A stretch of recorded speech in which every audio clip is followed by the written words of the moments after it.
So I've actually just got in my car. I left the viaduct or the field that I was in because it was very cold and very windy. Heading on the way to the church, but I've actually just driven under the viaduct and followed it all the way down. And the town that I'm about to show you, village I should say, is absolutely stunning. So what I've done, so this is Harringworth. What I've done is driven all the way back, parked my car in exactly the same position as it was in before, to walk all the way back through this village. So I'll take you all the way through. It's absolutely stunning. It's like something that shouldn't be next to Corby. It's like something you'd find, I don't know, in Devon or Cotswolds or somewhere like that. It's absolutely beautiful. So I've decided to leave the church. Church is still a bit later. There is actually a church down the bottom of the end of here, so I'm going to walk all the way through the village, show you some of the stunning houses that are in this village. We're actually walking right alongside the viaduct, which is just there. So this town is actually right next door to it. Village, why do I keep saying town? But it's absolutely stunning. Every house is just stone brick. All sort of similar stone. Even these new builds have obviously been built to a certain standard of stone, because they're not just your average brick. So there's a mixture of old houses here, very small old cottages, and then going up to sort of some modern places that have got similar sort of brick. They're all the same colour brick as well. Stone and brick, same thing. There's lots of little windy footpaths. You've got a little farmhouse type place here that's actually, the garden is going into the viaduct. That's where I was walking over there. That's where the sheep are, and that's obviously part of their back garden there. It's very small. It'll probably only take me a few minutes just to walk through this little village, but it was just worth a stop and worth to get me video on, just to show you how beautiful it is. Very quaint. Lots of little nooks and crannies, little tiny gardens and very small doorways, that type of thing. You might think I'm really, really boring. I actually find places like this fascinating, and I would love to live somewhere like this. Look at that up there, that's straight onto the fields. Look, little gates going up the hills. It's like being in a completely different part of the country. I know I keep saying that, but it is. When you think factory life is what it is, it's my chosen career, then you live in a town, which, to be honest, I get home, park my car up, go in the back gate, go in the house, and that's pretty much it. I don't venture out into the town. But I must say, to have the career path that I've chosen, and then to come home to something like this, would be absolutely amazing. I can imagine it'd be really relaxing. Come somewhere where it's really quiet, nice to look at. It's just it's actually quite relaxing just walking through it. But look at these houses, it's absolutely gorgeous. I don't know what sort of career these people have to have great big houses like this. It must cost quite a bit, not only to buy it, but to actually keep it running, with the cost of energy prices at the minute. I mean, how much would it cost to heat and get the electric going on that house there? But look at these. That's obviously, that looks like a converted barn. Yeah, it must have been a barn. Look, there's a little hatchway door at the top there. Nice little place here, look. Beautiful. What a beautiful village, and nothing's out of place. There's no modern buildings, there's no, you know, what you get in a usual town. It all sort of fits in together. Some building work going on there, look. Either restoring somewhere or just building it. That again fits in with the same colour theme as the rest of the village. Look at this, imagine just looking at your back garden and you've got that sheep in the fields, and you've got that nice viaduct at the back there. And then look at these little cottages. Nice thatched cottage. I mean, that must cost a lot. I think years ago, when I was probably, I don't know, 30, one of my friends' mums had a thatched cottage in Norville, back where I come from. and it used to cost her, I think she used to do it every 5 years, maybe every 10 years, but there was so often, because of fire regulations, it had to be replaced. That's quite interesting to watch somebody replace a thatch roof as well. Anyway, it cost £10,000 at the time to replace a thatch roof. So that was when I was 30, so you're looking, I'm not actually going to say how long that was. It was a little while ago. I think now it's probably double that. So yeah, nice to have a little thatch cottage. There it is, look at that, isn't it gorgeous? Let me just zoom in there so you can see it. Look at that, beautiful. Yeah, again, it must be lovely to live somewhere like that, but I would imagine your bank balance must be quite healthy to be able to afford the replacement of the roof. Oh look here, we've got a new house here, and that's got a thatch roof, and that is huge. Look at the size of that house. Not seen a new house with a thatched roof before. It's interesting. Well, when I say interesting, it's not even that interesting, it's just nice to see. But look at that, you've got a great big Range Rover parked outside, you've got a great big double garage. Look at that. Imagine going home to that after a day at work. But it is very relaxing just to walk around here. I've not seen anybody yet. In fact, when I drove through, the only person I did see was the postman, and he's just driving off there. It's like a little scene out of Postman Pat, with the little windy roads and little tiny van.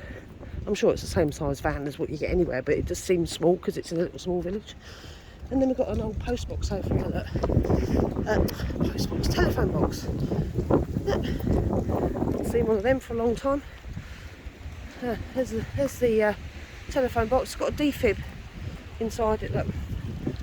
There you go, defib with a code on it, so not everybody can access it, apart from, I would hope, first aiders.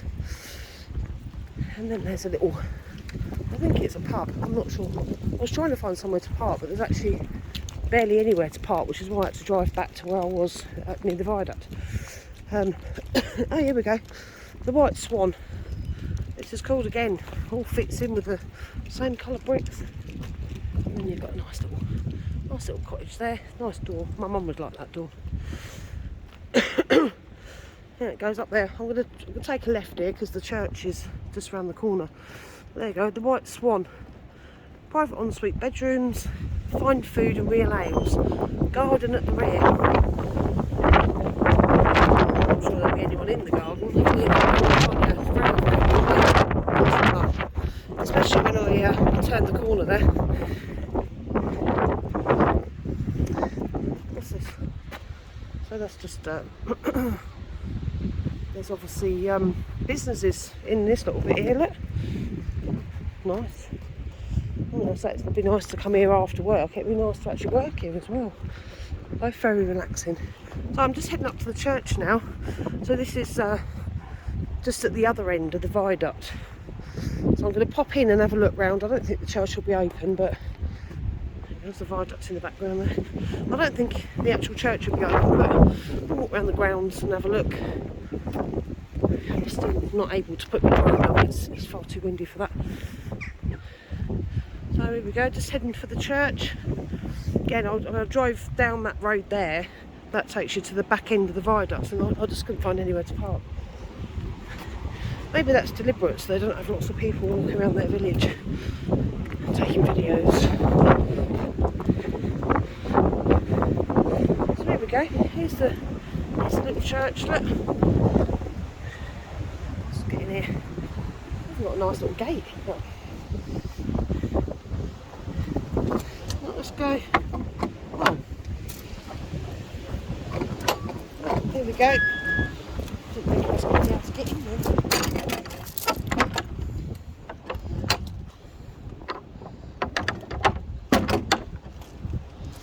So, let's have a look what we can see. Let's just pan that out so you can see the whole church. Again, nice, relaxing. I like churches. sometimes pop up the church in Higham Ferris, and they go similar to that up there. Those little openings you've got up there. The peregrine falcons go up there in Higham and nest up there, and you've got all the little babies. And it's quite interesting to sit there watching them and taking some photographs, just watching their activities. They fly off and actually go and catch other birds and bring them back to the nest to feed their babies. Yeah, and doing some photography in graveyards, it sounds a little bit eerie, but you can actually take some really nice black and white photographs of very, very old tombstones. It's quite an effective photograph. Look at all these. Let's have a little look at this one and see what date we've got on it. What have we got on here? 1805, 1876. When you've got some here, you can't even read. Look at these. Can't even work out a date on some of these. They're all completely worn. What have we got on here? Let's have a look at this one. 92 years old. Can't see a date on that. It's a good old age, isn't it? 92? 92 years old. Very good innings.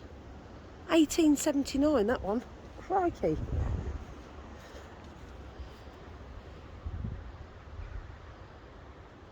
Not sure that one. 66 years old. Yeah, interesting. It does make you wonder though, because there's no flowers on any of these. I mean, it goes back to 1876, so you can hardly be surprised at that. But just how makes you wonder what life's all about, really. When you're gone, that's it then.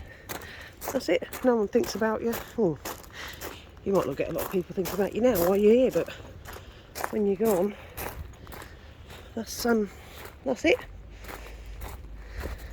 I don't actually believe in reincarnation, but I suppose it's nice if you do, and you think you can come back as something else, someone that's more successful, or someone that's got more money, or someone that's got more fame, or even a completely different, maybe come back as a dog. I don't know. It's quite, I sometimes think about it and think it must be nice to believe in the afterlife. I don't, because I don't see there's any evidence in it, but it would be nice to come back again and relive as someone or something completely different. Just yeah, I'm getting a little bit deep now. That's because I'm walking around the churchyard, but nice little place. I'm actually going to do some videos of some local churches. There is some really, really nice churches about.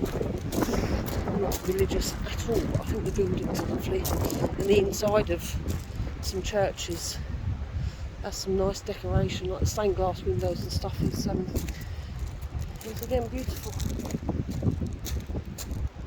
Yeah, look. You're probably looking at it thinking, yeah, well, it's just a church. It's just a church. Oh, it is, yeah, it is. It's in a lovely village. So, I'm going to go now. I'm going to walk back to the car. I don't want to walk back with my video on because people are wondering what the hell I'm doing, but yeah.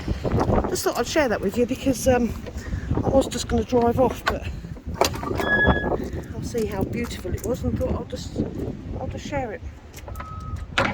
All part of the monkey madness. Right. Ta-da!